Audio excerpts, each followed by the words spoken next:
Welcome to the Transitions Daily podcast. Transitions Daily is an online recovery group that offers a daily distribution of popular recovery resources accompanied by a secret Facebook group for discussion. We hope you enjoy today's readings.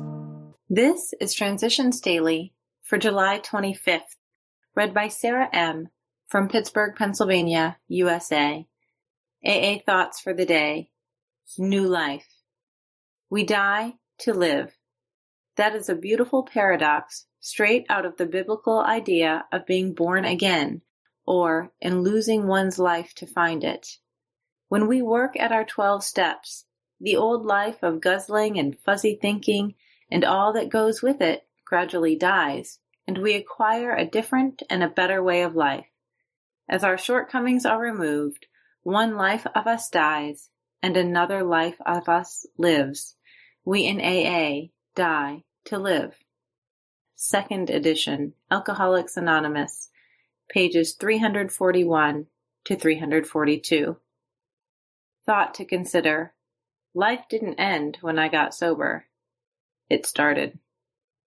AA acronyms. Think. The happiness I never knew.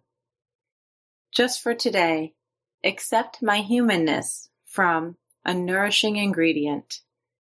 Where humility had formerly stood for a forced feeding on humble pie, it now begins to mean the nourishing ingredient, which can give us serenity. 12 Steps in 12 Traditions, page 74. How often do I focus on my problems and frustrations? When I am having a good day, these same problems shrink in importance, and my preoccupation with them dwindles. Wouldn't it be better if I could find a key to unlock the magic of my good days for use on the woes of my bad days? I already have the solution. Instead of trying to run away from my pain and wish my problems away, I can pray for humility. Humility will heal the pain. Humility will take me out of myself. Humility, that strength granted to me by that power greater than myself, is mine for the asking. Humility will bring balance back into my life.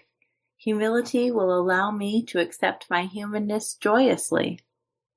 Daily Reflections, page 204. Daily Reflections. Those who still suffer.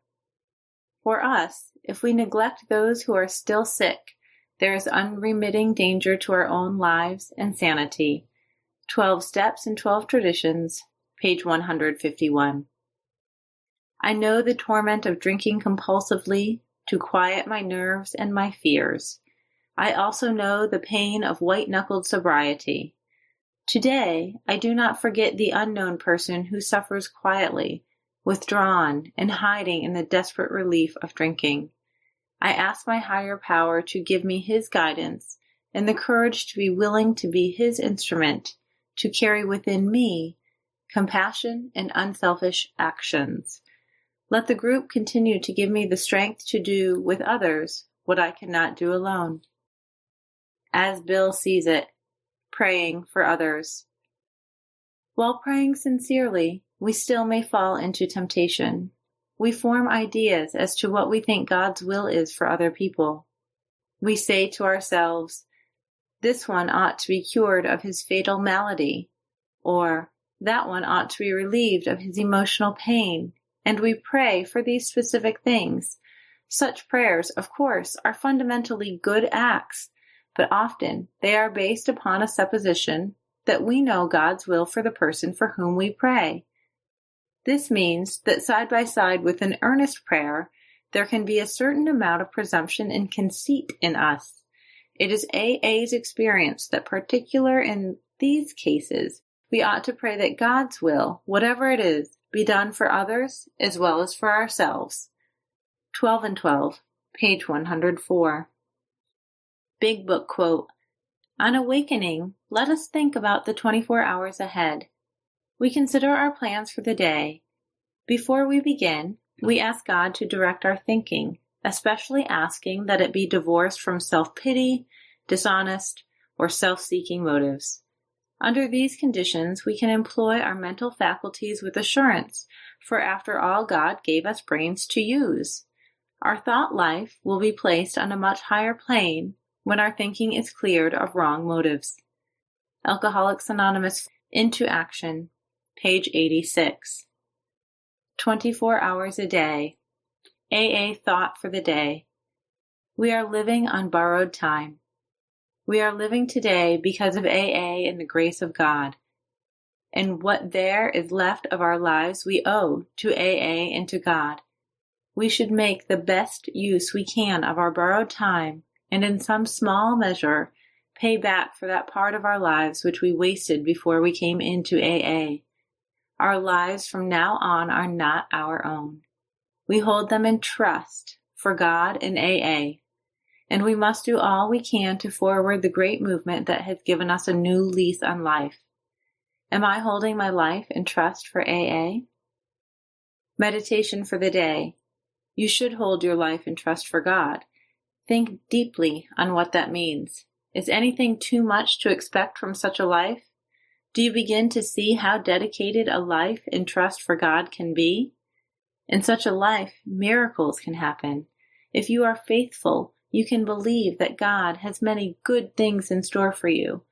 God can be Lord of your life, controller of your days, of your present and your future. Try to act as God guides and leave all results to Him. Do not hold back, but go all out for God and the better life. Make good your trust. Prayer for the day. I pray that I may hold my life in trust for God. I pray that I may no longer consider my life as all my own. Hazelden Foundation, P.O. Box 176, Center City, Minnesota, 55012. I'm Sarah, and I'm an alcoholic. We hope you enjoyed today's readings. You can also receive Transitions Daily via email and discuss today's readings in our secret Facebook group. So for more information, go to dailyaaemails.com today. Other than the 24 hours a day reading, unless otherwise specified, all quotes copyright Alcoholics Anonymous World Services, Inc., 1952 through 2001.